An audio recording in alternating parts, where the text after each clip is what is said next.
Hello everyone, welcome to the second installment of the Oasis Technology Podcast. I am your co-host, Michelle Mocalis, the social media marketing coordinator for Oasis Technology. And right across the ways is Miles, who is also my co-host. Hello, hello. And today we are going to be discussing a very hot button tech topic, and that is Bitcoin. Now, Bitcoin, in case a lot of people I know haven't really even heard of Bitcoin, so let's kind of break it down for what exactly it is. It is an online currency where there is no particular backing, and it can be traded across the world without any intervention, and it maintains this level of anonymity. You can invest in Bitcoin, and you can also mine for Bitcoin. Miles actually used to mine for Bitcoin. I am a former Bitcoin miner. Now that my machine costs more money to run than it makes, it has been turned off. Made about 20 Bitcoins, though, in the process, so it wasn't too bad. That's good. How much is that worth in, US dollars? Well, at the time, they were worth about $1,200 a piece. Now they're worth about $250 a piece. So they lost a lot of value, but in the end, in my whole endeavor was I want to see if I can at least break even, and I ended up making money on it. So success, in my opinion.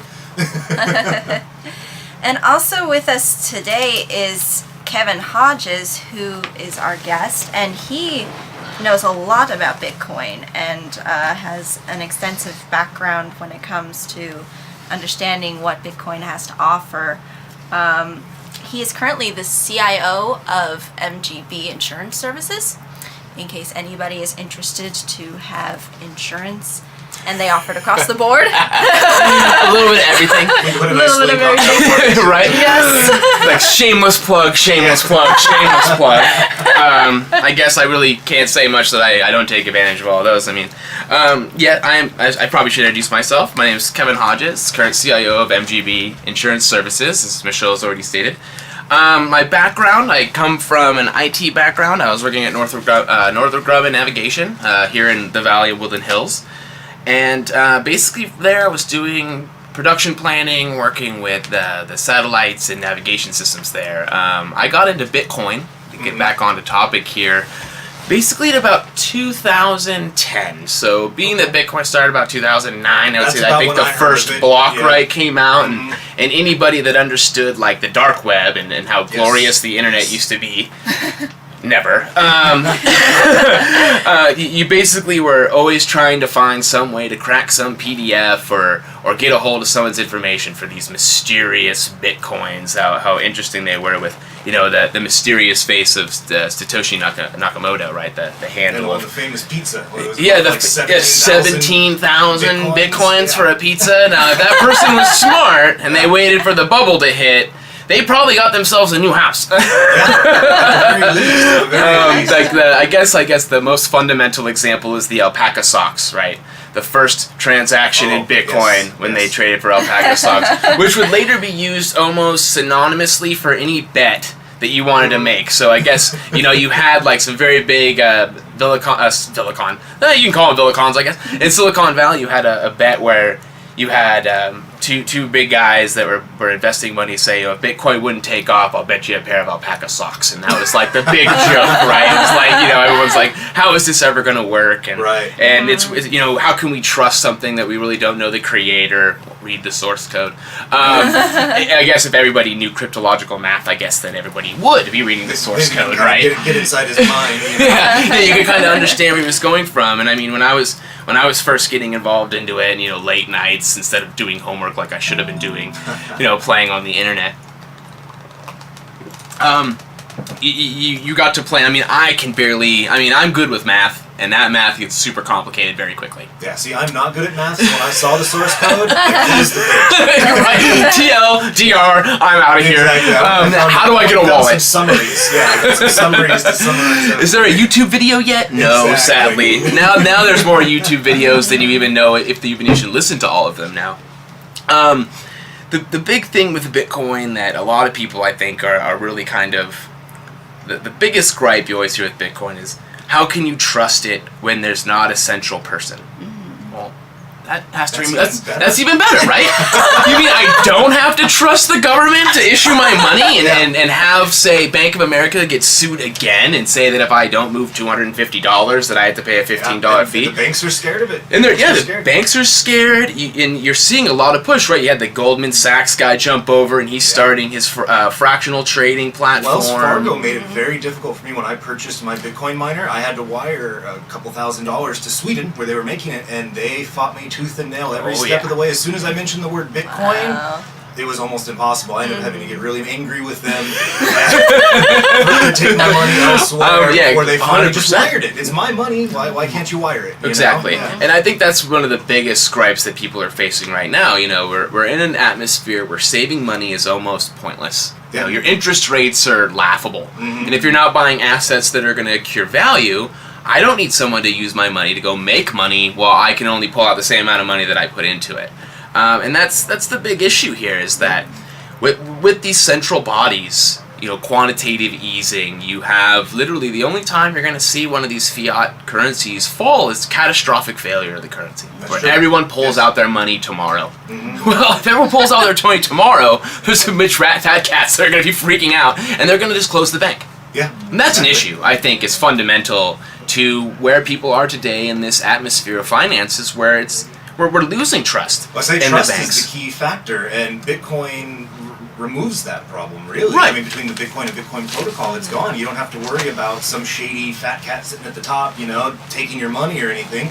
It's all entrusted to anonymous computers, anonymous nodes, and math. Right, and math. I mean, and anybody that's glorious enough to make it past Calc 2, because that's as far as I could go before my brain started to melt out of my ear. It was like, I only had to go to Calc 2, right? No, you got to go to, you know, differentials. So that's when my eyes glaze over. Yeah, right. Can I just go to coding again? Yeah. It's really great to have something where the math, you can just look at it. You can prove that this math is never going to go, well, if I start knocking down some pennies on this side, go put these into some mortgages, and then just fractional trade them till they blow up and we suck the money out of the system again.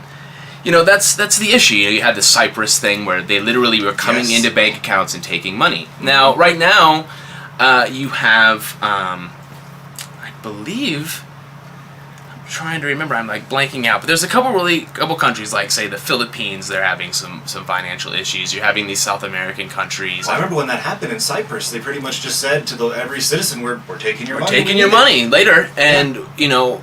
So what everyone does, they do the first thing they can. They try to run to the bank as fast as they can to get their money. And what happens? One guy in the back just goes, "Oh no, they're all coming. Pull the plug on the ATM." And that is the scariest thing that you could possibly ever imagine. I mean, we're living in a time now where everything's digital. There are numbers on a screen, and we're printing paper money as fast as we can possibly get it out. And we all believe that value is going to stay. Well, I mean, if that's the essence of fiat currency, is that I believe it has value when I need it to. How is it any different? How is it different from the Bitcoin? Yeah. The one big difference is that the Bitcoin is going to release a fixed amount, 21 million. Yes. Over time. Yeah, and never anymore. Never anymore. Yeah. Now, everyone goes, well, then how's that going to work? There can only be 21 million Bitcoins for a population of a whole lot of people. Well, no. You just move the decimal point. You keep moving it down till you get to 8 decimal points. One Satoshi for all those that want to know what the 1 point, 7 zeros and a 1 of Satoshi. I believe, yeah. And you sit there and go, oh, wow. So if I can break everything down into like the millionths, you don't run out of money. Yeah. It works perfectly fine. Yeah. And even though Bitcoin, I'm not going to say, hallelujah, Bitcoin is the best cryptocurrency. There's 500 others that would love to be a part of this space. But I think that's kind of the competition, some of the libertarian viewpoint of this competition of money. Right now, there's 129 fiat currencies, led by a backing central government and everything else. Now, a lot of people that were paying attention in the 80s and 90s, late 80s, early 90s, and so on, I was just born. I didn't know how to program yet. I'm 26 years old, so for all our older listeners that are going, what does he know? I've done a little research here. Cryptocurrencies were already running around in the 90s. You had things like DigiCash, and there was this fundamental problem. You're absolutely right. Right, there was a big problem though. Transactions were done on the outside space, but then you had a server that basically time-stamped and kept track of what the blockchain now does mathematically. So you still have the same problem. Oh, look at this digital cash, this wonderful thing. And then one actor with the server that's guaranteeing everybody can't double spend. Yep. Just one person. Really? Because Ben Bernanke's laughing. He's going, yeah, quantitative easing on a scale that no one will ever see. And I have to tell people I'm doing it. Well, I think the best thing, even if Bitcoin, the currency itself, fails today, I think the lasting legacy from Bitcoin is going to be the Bitcoin protocol. That is to me what's going to last. Oh, I mean, when you look at the protocol, a trustless system. Yes. You're never worried about it not doing what it's supposed to do. Well, I've read about all the other applications people can use it for. They're talking about voting records. Oh, yeah. Getting rid of notaries. You don't need a notary anymore. Why do you need a notary? Documents. It can be verified. Colored coins. You can move. You literally what another really good idea was taking fractional trading on actually making a Bitcoin connected to a piece of gold. Interesting. So that Bitcoin actually holds that value of gold. So I can pass it and prove that I gave this transaction forever. And now how do I verify that? Go talk to anybody else with the protocol, and they could pull the entire transaction log and go, ledger. yeah, that seems about right. Yeah. So they're kind of trying to transfer it into something physical, so that... It gives you an idea of true ownership where you don't have to have a third person that can lie in court. The blockchain, go sue the blockchain. You know what it's going to do? It's going to put a troll face on. Try and put mathematics in front. Mathematics will win. It wins, right? How do we get... The judge will look at you and go, you know what the economy is, right? It's a bunch of mathematicians in a room, and you're going to sue math? Okay. Then, don't go buy anything ever again. And please leave here. Go talk to Edison about it. Go run your miners and stuff. And that's reading right back into the whole problem with the bank system is now almost every bank is synonymous. Where you go in, you have say $10,000 in your bank account, and you go, I want to take out $5,000, and they go, why? Yeah.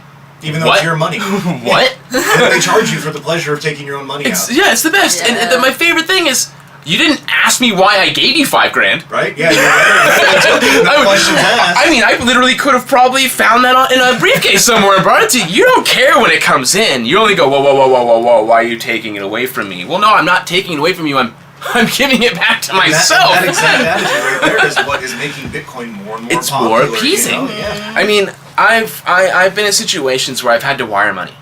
So, say I want to wire $1,000 and I'm spending $25 on a fee to wire $1,000.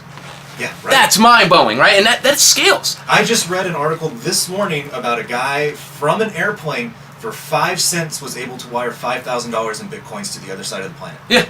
And that's it. Well, Wallace is in 47, 30,000 feet in the air for 5 cents. For 5 cents. Yeah. I mean, it's great. I mean, now the only issue, right, with the fixed transaction that everybody wants to go is, well, what if I send $1? It's still 5 cents. Yeah. Now go send $10 million. It's 5 cents. I mean, come on. Now, if you want to, I mean, you're hoping that miners are going to pick up that transaction and put it in the blockchain. Yep. Now, I'm telling you right now, here in Southern California, if you don't have solar panels, mining is brutal. Yes. Because it's not just Edison coming in and going, it's 5 cents a kilowatt hour to run your machines. It's also 112 degrees in your house. Yes, I actually heated my house during the winter with my Bitcoin miner. I'm not even lying. I bought one of the brand new ASIC miners when they first came out, and that thing literally made my office 20 degrees hotter. Oh yeah. I mean, you're literally like, I'm making money. You feel like you're money. You're sweating. You're like typing on your computer like, man, I really feel like I'm in the coal mines right now. I'm dying here. I'm dying. Yeah. I'm doing something. And I started mining back when I had my little terrible hand-me-down computer, and I was able to mine it with my CPU and get a couple Bitcoins. I was back, the good days. Nice. The good days where it was like, where Bitcoin was like a joke. Where every libertarian, every dark web libertarian was like, this is going to change the world. And everybody that was more practical didn't even know what the hell to do with it yet. So it was like, oh, I got textbooks for you. I scanned all these textbooks in. Send me 10,000 Bitcoins. And you're like, well, I'm mining about 25 like every 10 minutes or so. So like, yeah, it's kind of worth it. So I'll do that. And then, I'm sitting here stabbing myself in the leg as I watch the price go from 60 to 1,200. And I went, I used to have thousands of these things. You know, it's like that famous story about that guy who threw his hard drive away, and he had the wallet on there, and it had like 20,000 20,000 bitcoins bitcoins on there. Yeah. And he scoured. He went to the dump, and he still couldn't find it. Yeah. And that has to be one of those moments you wake up because you probably forgot about it, and that's why the hard drive was gone. Yeah. And you open the Forbes, went no. You know, as you watch like literally your retirement disappear somewhere. As the wife looks over and says, "Why are you crying?" You want a soda? No, I want time back. You know, sorry, and better luck next time. And that's what's really kind of another really interesting thing is, you know, you have something that's going to fight inflation by bringing out a standard fixed rate and end at 21. Yeah. Well, how many people lose bitcoins? I mean, how many people lose Bitcoin? I mean, a lot. I believe the biggest wallet to date is still Satoshi's. It's still Satoshi's. He was testing it. Yeah, exactly. And what's really interesting is that there's not very much draw out of it. I mean, it's just kind of been very stable wallet, and it would seem like if this creator really wanted to get rich, 6 months ago he could have cashed out. Yeah. And literally got onto Virgin and flown into space. I mean, literally, that's how much these had in value. I mean, you can go take a space ride for Bitcoin. Yeah. Virgin Galactic. Yeah, I mean, how cool is that? Yeah. I mean, something that, you know, you wouldn't even think was even possible, and especially with something that's completely intangible. Yeah. Well, it's becoming more and more practical. Like, I know I bought 2 state-of-the-art computers with bitcoins from... Newegg, right? It was before Newegg. I believe it was called Rakuten or something Rakuten, Rauken or something like that. Yeah, they were like the first ones to jump on. Yeah, they were one of the first ones to accept bitcoins, and I sent them all my money. Well, not all of them. I said, shut up and take my money! Exactly. Me and my partner, because I had a partner in the whole Bitcoin thing, as soon as we saw that happening, we were just, take our money, we want computers. I want that stuff that I didn't even work for this. Like I paid my bill and I got to build computers that were miners, which I mean for any hardware guy, you're literally. And when we bought them, it was the last day that Bitcoin prices were at $1,000. I know. They've never been $1,000 from that day. So right. feel so like, you're like, yeah, I predicted that market. Well, where were you? You were freaking out day trading that stuff. Now I made most of my money in day trading on the upswing. See, that's the complete opposite from what I did. I've always been curious how that works. Yeah. So cool. What was really cool was that as a programmer, and you're dealing with a protocol that's programming, and I don't need to call my bank. Oh my God. Get my stockbroker, give my broker the access to my account to get my money to buy some shares and then give this guy a fee. Right. Well, no. I can write, a couple hundred lines of code and I watch it just happen and I just laugh the whole time. Like, look at this. This is the coolest thing. I don't need to get authorization to move my money anymore. Yeah. And that's a level of power that only gold would give you. That's absolutely right. Where you're holding on to your gold bars. Well, it's like what happened in the beginning. They used to compare was Bitcoin was the gold and Litecoin was its silver. And gold made lots of people angry because it's not really a great analogy, but I mean it does work. It does. And the biggest thing with Litecoin is that the experiment for Litecoin was 10 minutes is a long transaction time. Yes. I mean, when you really think about it, 10 minutes is. If I had to wait 10 minutes to get a coffee, my coffee's cold. I'm sorry, barista, can you warm it up for me? Well, especially, because you don't really know who you're sending to with Bitcoin. You got just a big encrypted hash address. You plug it in there, and then you got to wait the 10 minutes and hope it went to the right place. You're like, I didn't make a mistake. It's not perfect yet. It's not perfect. Right, and the biggest thing is people, they want to criticize that. Mm-hmm. You're criticizing the biggest financial experiment in human history other than when a bank actually was first made. Why laugh at people criticizing it about how it's insecure and people could take your bitcoins? It's like, well, yeah, put $1,000 in your wallet and walk outside down some 100%, and you're gonna get your money stolen anyways. So. Or my favorite thing is like every government or every bank or everywhere. Bitcoin's for drugs. It's for drugs. The Silk Road is for drugs. Really? I'm gonna add the little bit of Bitcoin that was used for drugs on the mountain of American dollar bills that have been moved. Exactly. I mean, and after that person buys all their drugs with their dollar bill, they're gonna roll the dollar bill up and they're gonna snort it into their nose. Yeah. So wait a minute, I can't roll up a Bitcoin and do the drugs I just bought with them, right? It's kind of obnoxious to think that, and then people not seeing the true value in it. Yeah, I think the people who don't see the true value, it's a very abstract concept. It's very hard for most people to wrap their heads around. Especially, you got the older generation where they, it happens to me all the time where I show up at a customer and I say, hey, can you open up the internet for me? And they say, what's that? You mean the MSN? People, their mindset, it's just the way it works. Or like when someone talks to you, it's like, well, what's your email address? Blah, blah, blah at AOL.com. whoa, where have you been? Have you forgot about the Google thing? Like, that was a thing. It's still is a thing. LCD as a coaster for your drink at home? Well, I mean, I use my coaster now. My CD out is, I put my coffee mug in it now. I mean, everything is so digital, right? You don't even buy video games on CDs barely anymore. Yeah, with it's all Steam. It's all you just Steam, and it's just built for you. And I think that getting away in this abundance of cloud computing is really the space where Bitcoin is just king. You know, it's the internet of money. Yes, as more and more people start wrapping their heads around the concept, it's just going to take off. And like I said, Bitcoin, the currency, could fail tonight, but the protocol will live forever. It could be replaced by one of the other 500. Well, that's my biggest thing. Is like, well, you know, what about the 51% attack? Go for it, because at the current cost of mining power, being that I think Bitcoin is truly the largest supercomputer in the world. Supercomputer on the planet right it now. would cost you what, 400, almost a little bit more than $500 million to control the network for 10 minutes, so they could steal the money that I bought my coffee with. yeah. Oh, he stole my coffee money, but spent $500 million to get there. That's just, I'd rather just wait for you to get out of your car, hit you with something and take your wallet. It's so much cheaper, you know? Yeah. It's easy to steal a phone. And that's a big thing that people don't realize is in the banking structure, security's on the bank.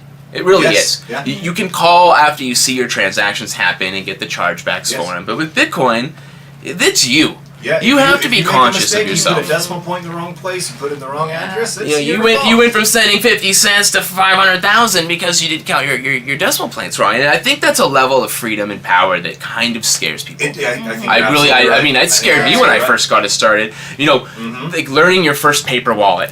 Yeah, God, I hope I don't mess up. Yes. I gotta write all these down and I can't ever lose this piece of paper. You laminate it 4 times. You're like, can I get the barcode tattooed on my body? Like, I do not want to lose this value. And that's a scary thought for a lot of people that are not really tech savvy. Yes, absolutely. You know, and I mean, if you're still hunting and pecking on your keyboard and you're only using Internet Explorer, the idea of having full digital control of value is very scary, because not only now I'm going to sit here as an IT person and someone that studied security, if you're leaving large amounts of Bitcoin on your computer, stop. Yeah. I'm going to say this as a friend and as an advisor. Get it off your computer. Put it into a paper wallet. Laminate that and put it into a safe. Yes. I don't trust any computer. I mean, I'm a security person. I know what to do to be safe, and I still put a big piece of duct tape over my webcam. Smart. Most people don't. I don't trust that. Yeah. I mean, I really don't. I mean, you're looking at a time where you're getting routers. You're seeing it all the time, not thanks to Edward Snowden. You're seeing that routers are being hacked. You're seeing that there's large compromises in systems.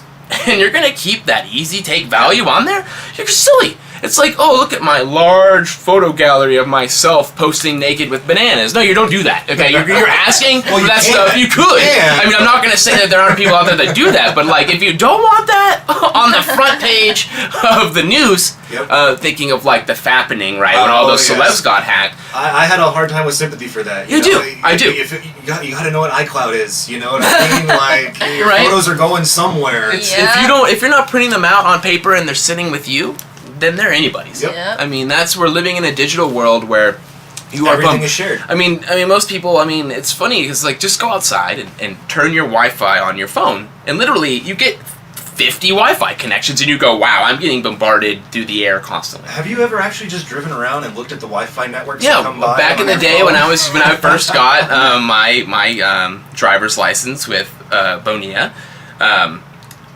I would get in the car and war drive. Just to kind of see what it was all about, you know? Like, that was like when I was really first starting into getting super curious as to how it all works, why this stuff works and why is it so wonderful, you know?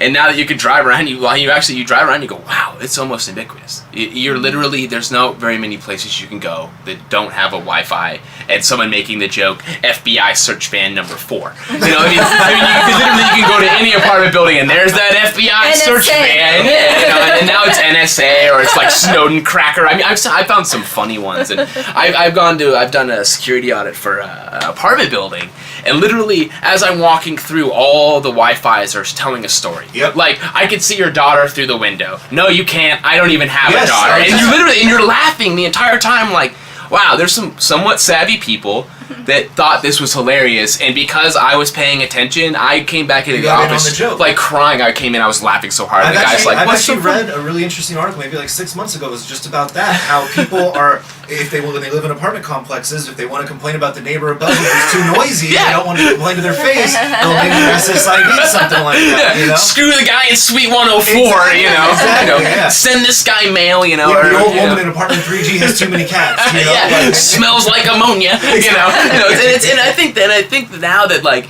the Internet of Things jokes, right? Yes. Like where memes weren't even big. They weren't a big thing. Now there's literally a meme on every Facebook. There's a meme. Yes. There's a meme about the meme that you were laughing about the meme last week about. Yes. And I probably made it. You know.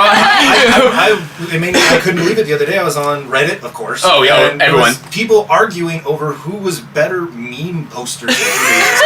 heated debates. Yeah. And it's like, really, guys, really. And like that's Reddit for you, really. I mean, like that's the place you're like, well, I'm gonna pour myself a nice glass of wine, and I'm gonna lose a couple hours on Reddit right now. Right. And you look over a few hours later, like, I can't believe I'm here. This stuff is horrible. Like these people's opinions are terrible, and you're just like, but I'm gonna keep drinking this glass of wine. Next thread. Let's see what the next idiot has to say. Oh my god. And then it's like, okay, I have a really witty thing to say. Flame more. You know, now you're just like pecking at people, and I mean, but that's like really like I love the joy of that, and like what it is when people don't really truly understand freedom of speech until it really turns around on you. Yes. And we're seeing that now like crazy.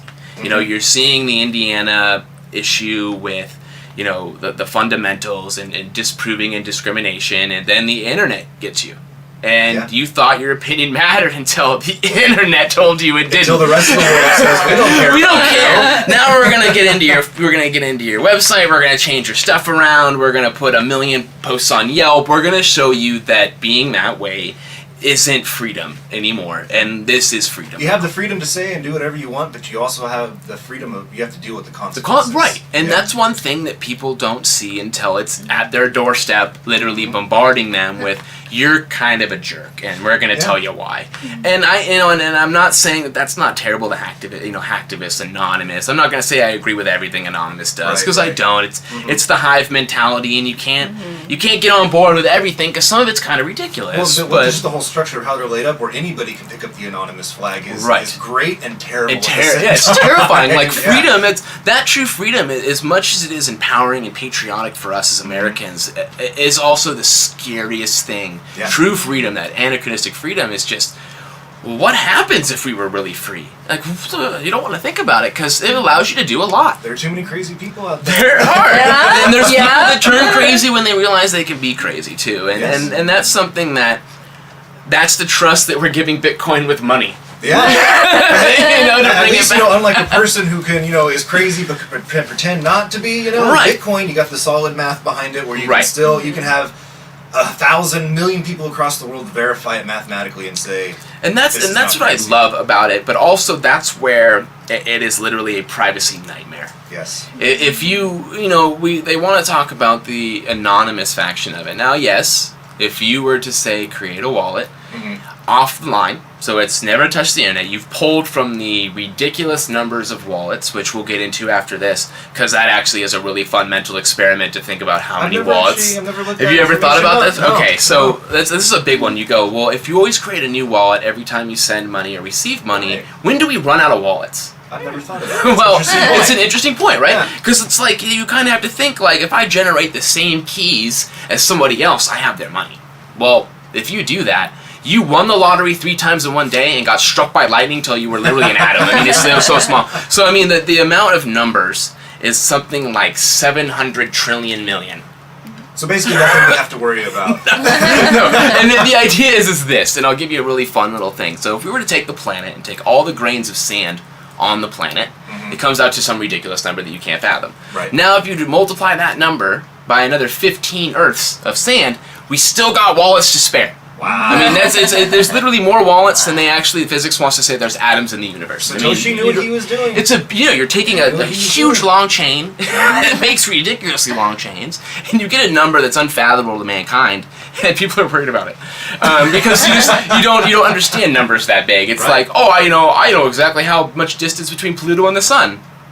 Can you fathom that distance? It's No, but I can write the number down. We're fathoming geologic time. It's just something our brains are just not we're not. programmed to do. We live for 100 years. To think over that is just like no. Yeah. No. I mean, if we had that, we would not be making mistakes that are in history books today. That's if we really very were paying good attention point. that long. Yeah. So We're definitely a short-sighted species and not a long-sighted species. and that's the burden of human existence and how small we get to live on the function of time, right? It's like, oh, it's 4 billion years now, and we're here, and darn, I missed a lot.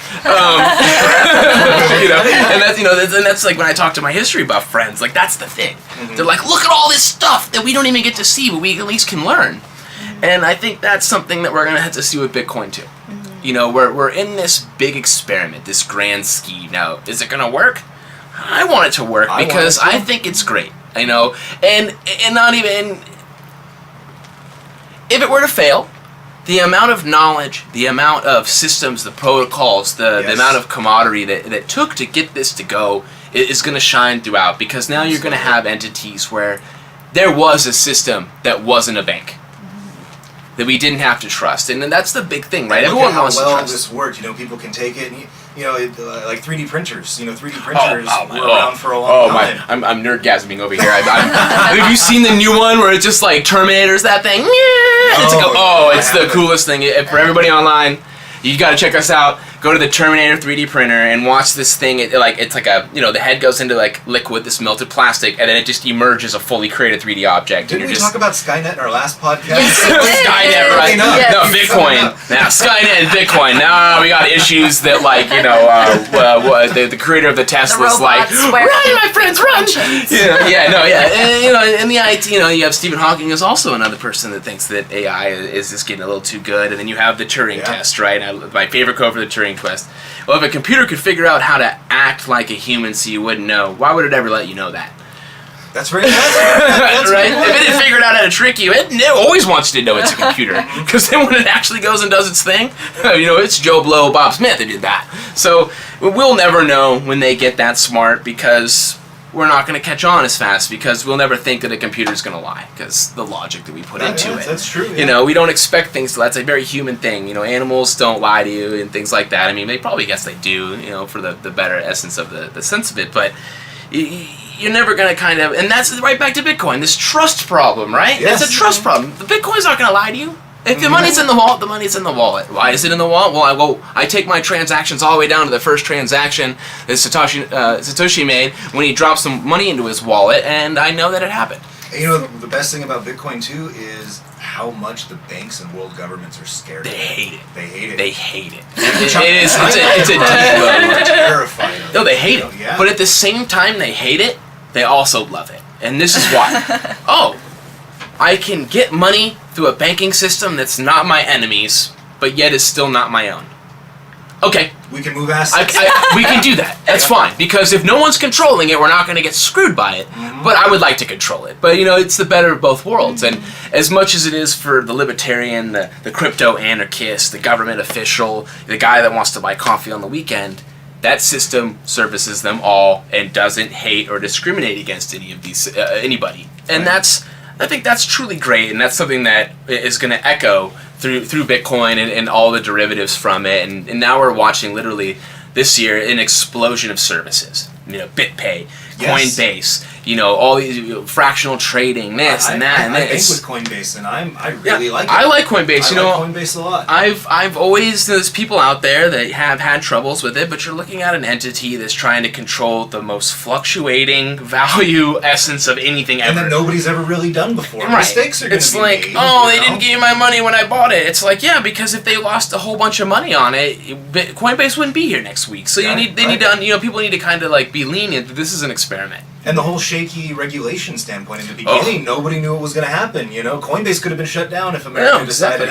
get rid of Bitcoin. Later, we have quantitative easing and the American dollar is king, hurrah, hurrah. And that's what we're still playing out. In California right now, we have the BIT license proposal, which makes a startup Bitcoin business have to pay $5,000. I think that's a little steep. It's a little steep. It's like, especially because starting my own business, the insurance brokerage, $5,000 doesn't come up. It's like, it's hard. Yeah. That's really hard to do. And when you're literally pushing pennies together and hoping that you're making nickels, $5,000 is a little steep, I think, and I'm hoping that's going to change. I'm hoping that they're going to see that that's kind of a ridiculous fee and that there's better ways of handling this. You would hope so, but I mean, California is always expensive. It is. Yeah. We pay for the 364 days of sun, and the 1 day of rain that we get out here. Please rain, come. I know, rain. Yeah, rain. Like water's about to get so expensive. I can't water my lawn anymore.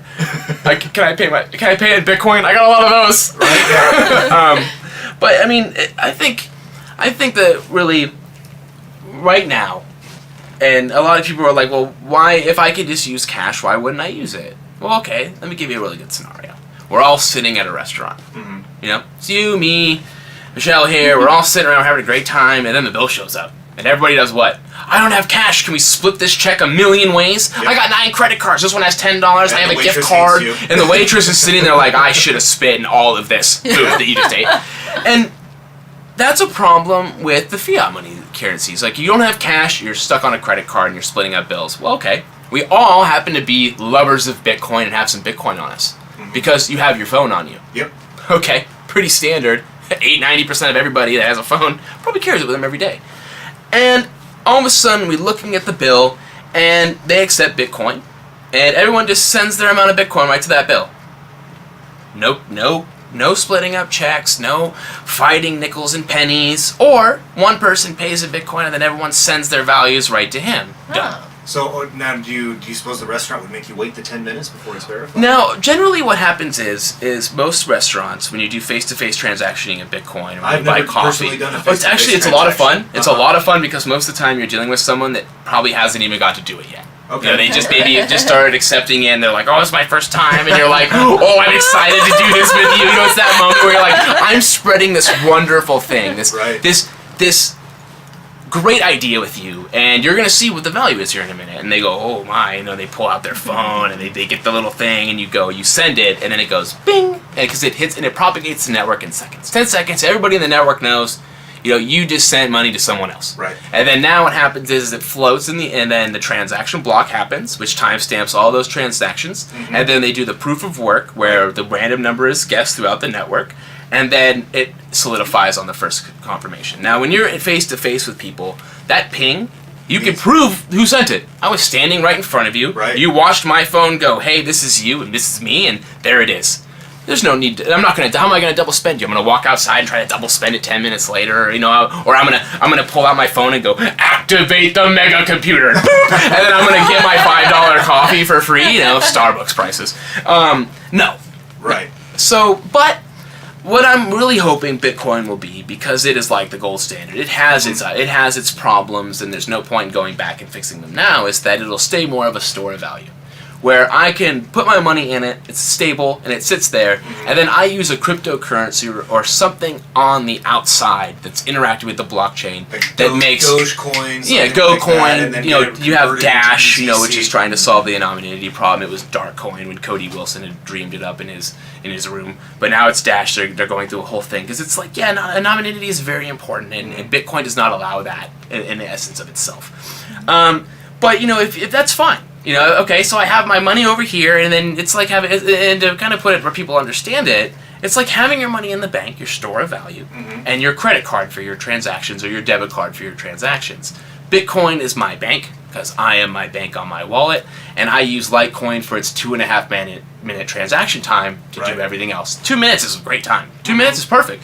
You literally don't even have, most of the time you're like, okay, they're whipping your coffee up, and 4 or 5 minutes goes by, and that's confirmed transactions. So that's something that we're going to probably see get molded and hammered out a little bit better throughout time. That's very because we're still playing around with this. Like, we're like cavemen rubbing sticks together and like, whoa, fire showed up. And now you're like, what do we do with it? You don't touch it. Clearly, that was the first mistake, right? I don't even think humans have scratched the surface with what Bitcoin protocol can do. No. I think 10 years from now, it's going to be one of those things that's just going to be ubiquitous throughout society, like the internet. 30 years from now, we look back now at the internet, we're like, oh wow, I can't imagine living without it. Right. You can look at the old interviews with Bill Gates, where he's like, the internet's a joke, it's never going to be anything, and the next thing you know, he's sitting there like, oh crap, I need an Internet Explorer. So it's like, we're still seeing that like bucking and kicking kind of thing, It's in its infancy. We're going to see the way the Bitcoin protocol could look in 10, 20, 30 years. We may not even recognize it. Right. And that'll be amazing. Yes. If that comes to be where Bitcoin started in this, I mean, literally, it started in a room with a guy who went, the banking system's a joke, and I just watched the mortgage bubble exploded. And he solved the problem. I mean, that's what the truly revolutionary part is, the blockchain. Think about how many great minds have tried to tackle that problem. problem. Since the 80s, they were literally like, how do we solve this digital currency problem? And this guy went, this way, chain them together. And it's like, something like, really, it's so novel. It's such a novel, simple solution. You're just like, explains it to you in plain English, it's like, it's beautiful. You sit there and go, wow, how did, for 20 years, no one figured this out? And then all of a sudden it existed, and you go, wow, it's so simple. I should have thought of that. Like every programmer's problem, right? Yes, it's like, you know, the flat-headed programmer, like, oh, you know, hand on the forehead, just like, why not me? Period where it's not supposed to be, you know.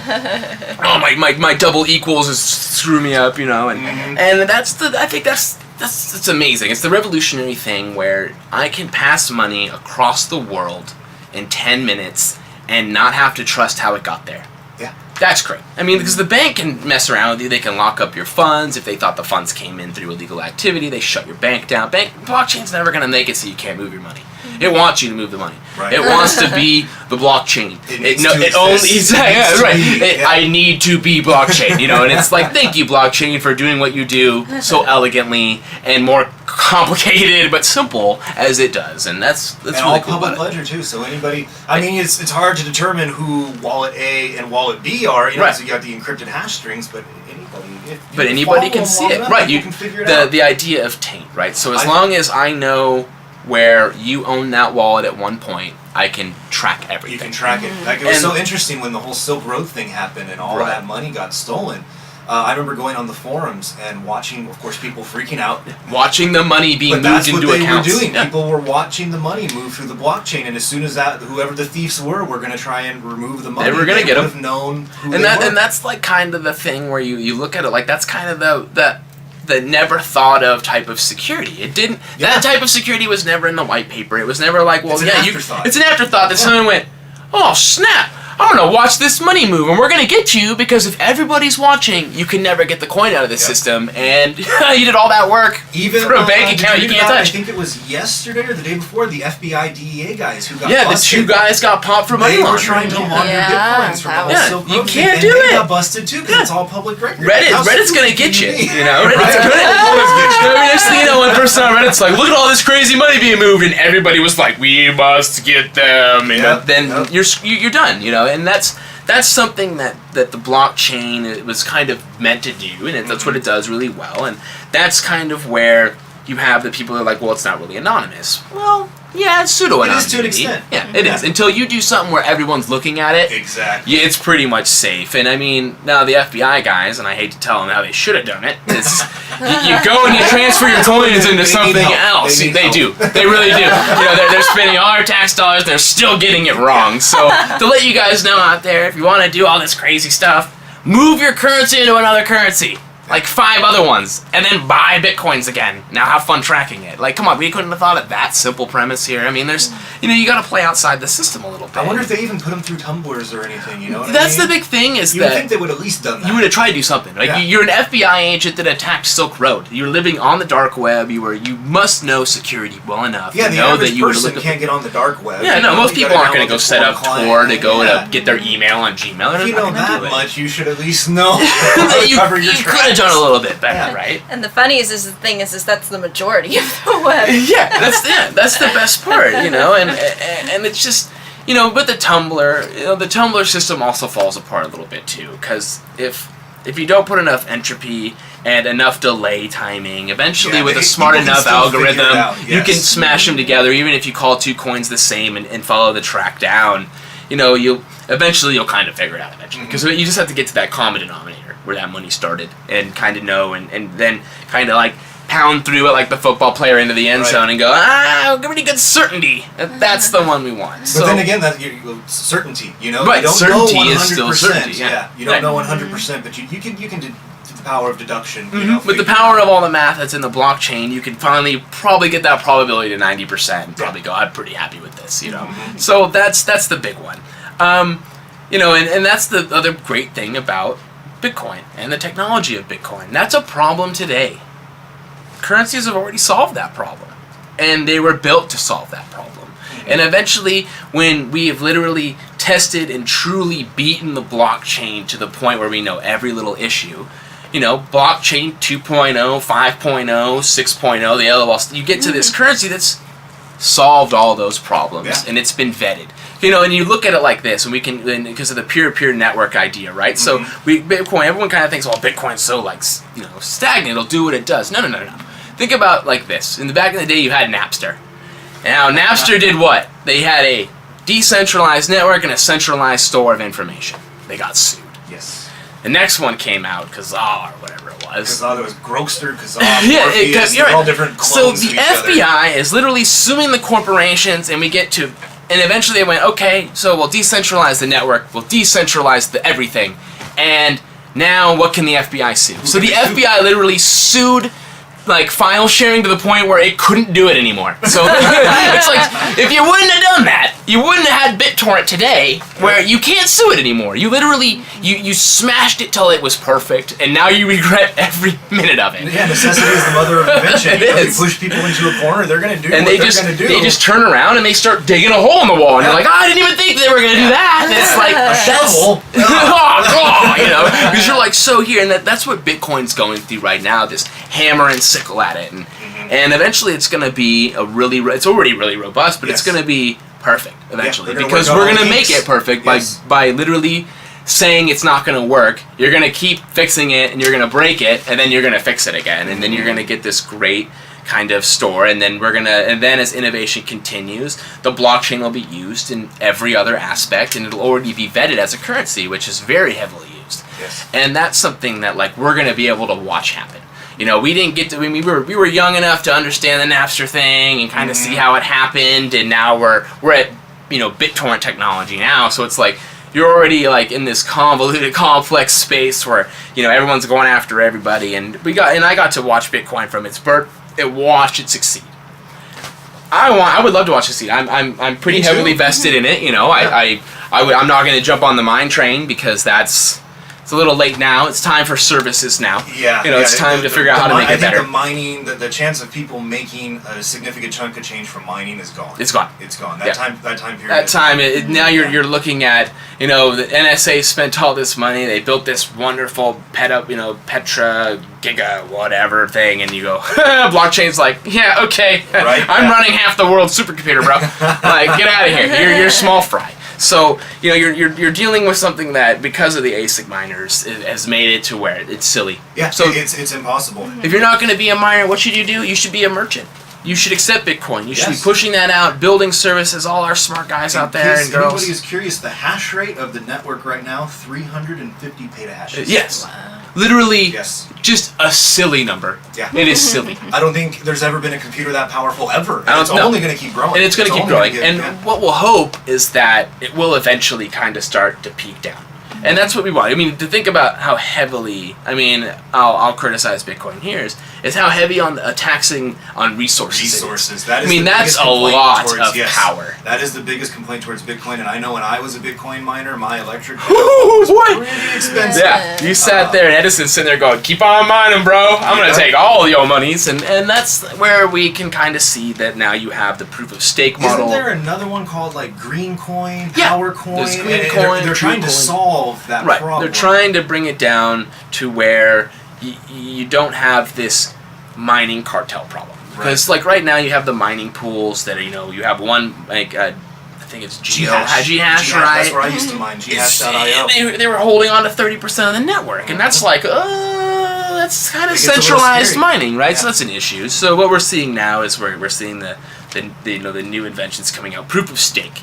I invested this much. Owning my money helps me guarantee the money, and I get a little bit more money. New Coin's going to be one. It's actually by the creators of Uber. Which is really funny. One of the main developers for Uber is working on New Coin, and they're trying to bring a model that's not as power heavy. That mining isn't going to be this monster that it's going to suck resources from where it really should be. I mean, when you think about how much power is going to the Bitcoin network, and there's still people on the planet that don't have power, it's kind of frustrating. Yeah. Because as a first worlder, we don't really think what about that guy in Zimbabwe? Because that's where this money really matters. It's the guy that can't get it. It's where his government is. They're in civil wars. The banks are scared to do anything with money. The governments are constantly flopping and taking all the funds. You have Venezuela, where their people are getting nervous. They're buying cars to put their money into, which is the worst investment ever. But it's better than having the bank hold it. Because you can't trust the bank. Right. It's the Venezuelan peso is facing that scary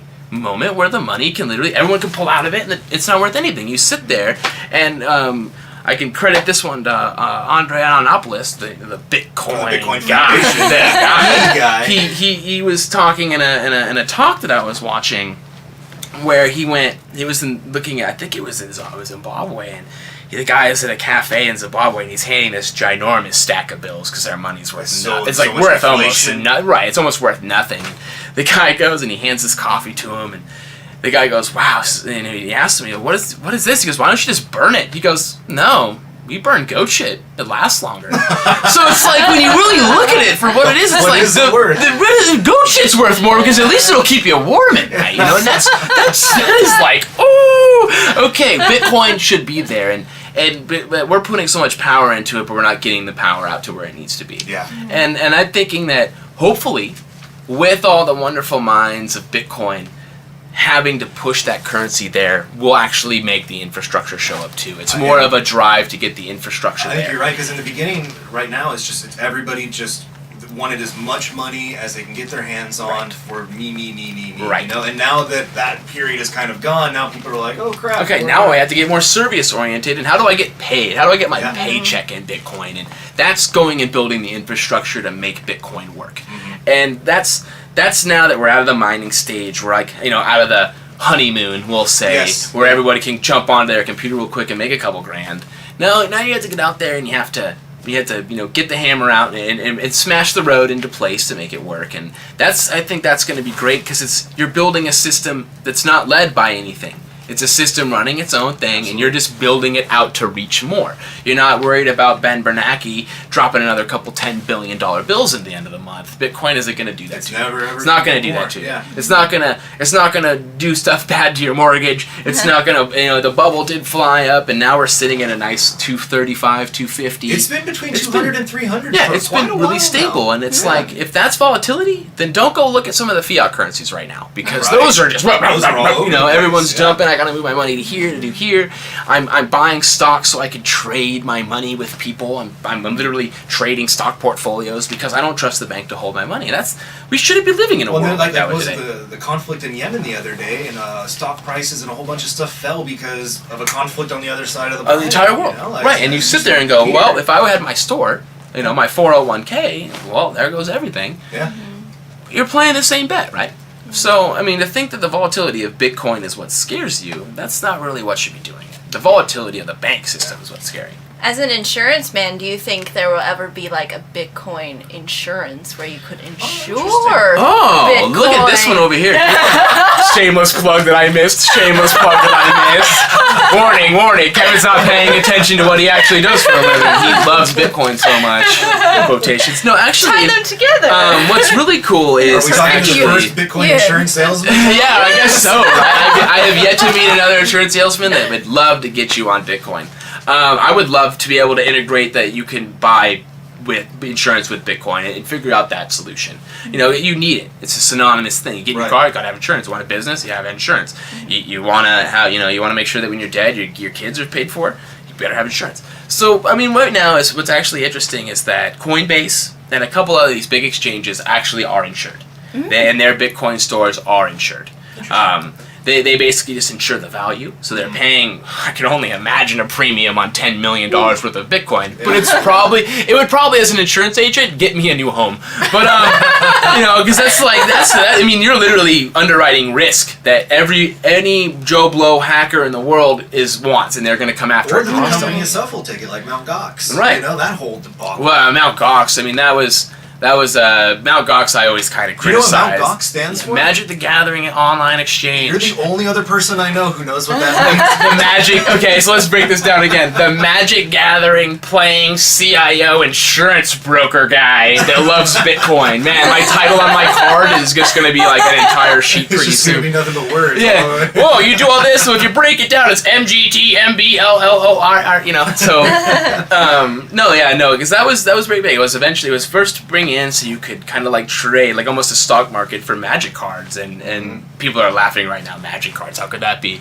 Well, the Black Lotus is still worth $2,000, so and Ugin, the dragon out of this set's worth $80 a card. So you guys aren't looking at the good investments right now, because that's cardboard worth that much money, and we're talking about a digital string that's worth $250. Come on, people.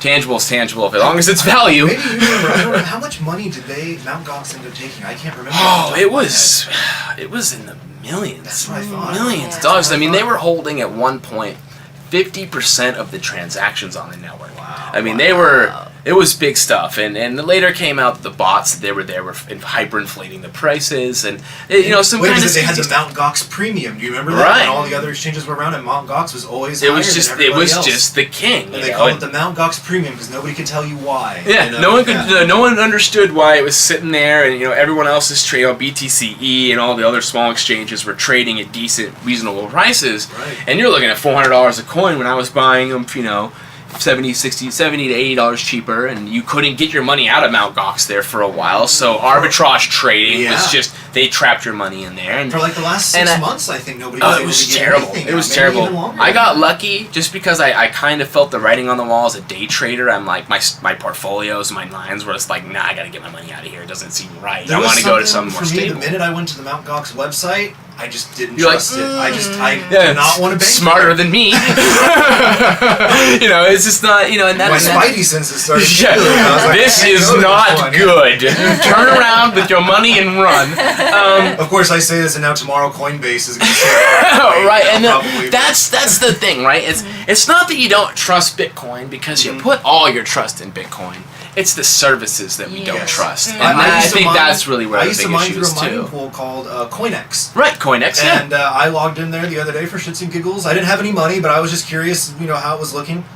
It was a scam. Yep. Guy took everybody's money. And ran. Yeah, I was so glad I took my money out there a long you were like, time ago. I happened to just want all my coins at one place. And that's the big thing that I think now we're going to start, because now people are paying attention to stuff like that. These scams will get smaller because they're just not going to be really valuable. And because everyone's going to be looking to get scammed, Well, so many people have been burned, I think. Oh, that everybody, yeah. cautious. We're much more cautious, and the problem there is that it kind of slows down adoption because you have that dark web, Silk Road, Mount God. It's fresh still. It's still really kind of recently happened in the sense of, but at least the human memory is kind of short. Yes. And we'll see somebody. On the internet, but people will forget by tomorrow. Right, exactly, and and eventually you're gonna get like the Coinbase, the gold standard. Yes. And everyone's gonna emulate it, and business will go on. It's like the internet.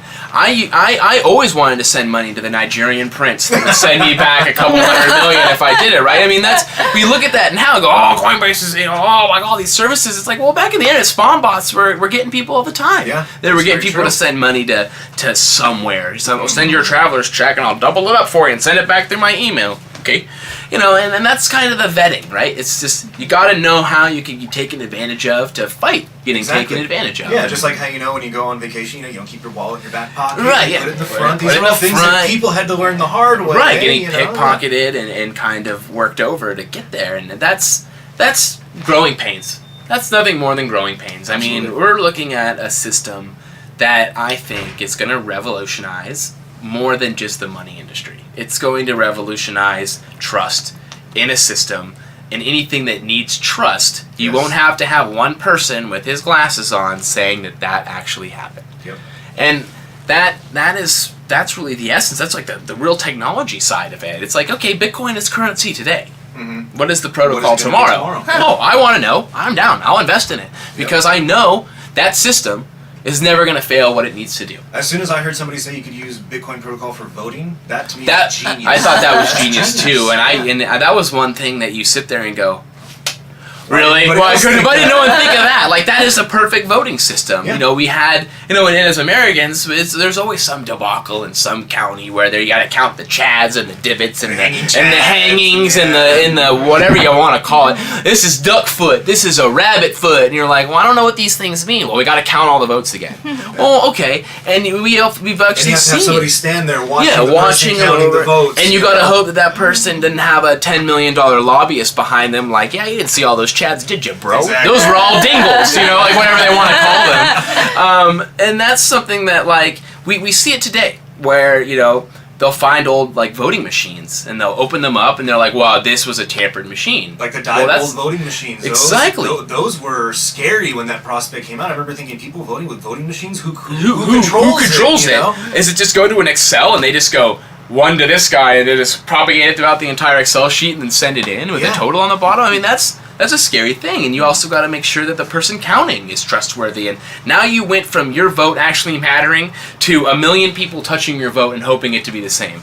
Well, any game of telephone that you've ever played as a kid, you went to, hello, my name is Bob, to, well, I went down to Venice Beach and I saw a dude in a Speedo. And you're like, that is not how it started. Yeah, and his name happened to be Bob. And you go, oh, wow, I think my votes don't count anymore. And I think that having that system is especially where if the system can get into places where there's somebody at the top that wants to make sure the votes are correct, that's a really big sign. When the whole citizenry can watch the ledger. Right. You can literally watch live action votes. In 10 minutes, you know your vote's counted. Mm-hmm. What? Yeah. Literally, we've never had that. I mean, literally, it's like 4 or 5 hours later, you're watching the news, and you're watching the numbers go up, but literally, you could just go to who'smypresident.com and see the battle acting out every 10 minutes of changing. And I think that would be truly cool, instead of hoping that, someone's not playing with the numbers. Real democracy in actions, nobody's fiddling with it. Yeah.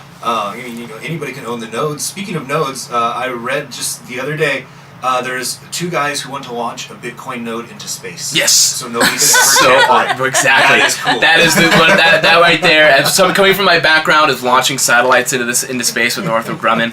I think that is the coolest thing. Yeah. Put the ledger where nobody can get to it. Yep. Maybe some aliens will pick it up, though. Hey, never know. And they're gonna sit there and go, oh, these human beings haven't even figured this out, but they got currency right.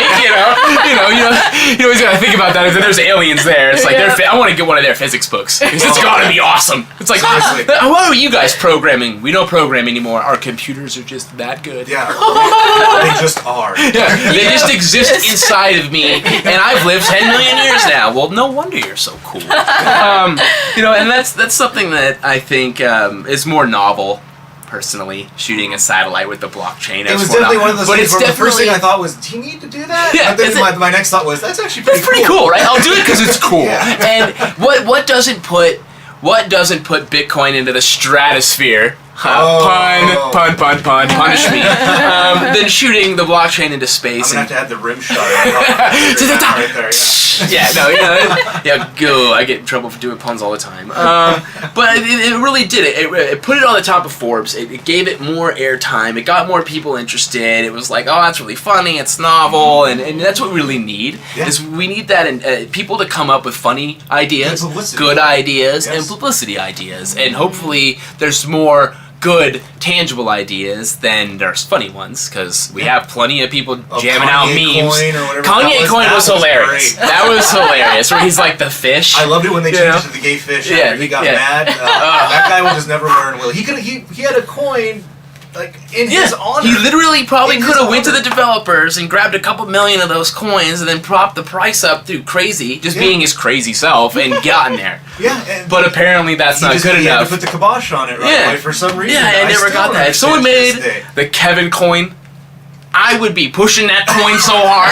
You kidding me? I'm an international currency, bro. Pass me around. Like, that is cool, because you're not only like trying to, I mean, if you're gonna say that I'm the best thing to ever happen to rap and rock and roll and all that stuff, then make a coin and actually make yourself something else. I mean, if you think you're the best in everything, you might as well have a coin. Well, I think the man trade all your CDs for it every time he opens his mouth. Well, I mean, even Anonymous thought the same thing, right? And now they have like Kanye happening. Against him now. That's right. I saw that.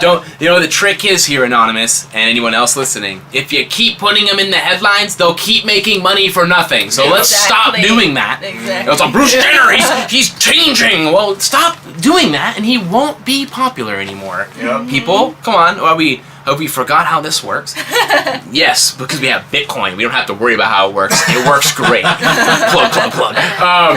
And so with the systems and with everything going on in today's world, and not having trust in our banks, not having trust in governments, not having trust in anything, it's nice to know that you don't even think about it. You have trust, undeniable mathematical trust.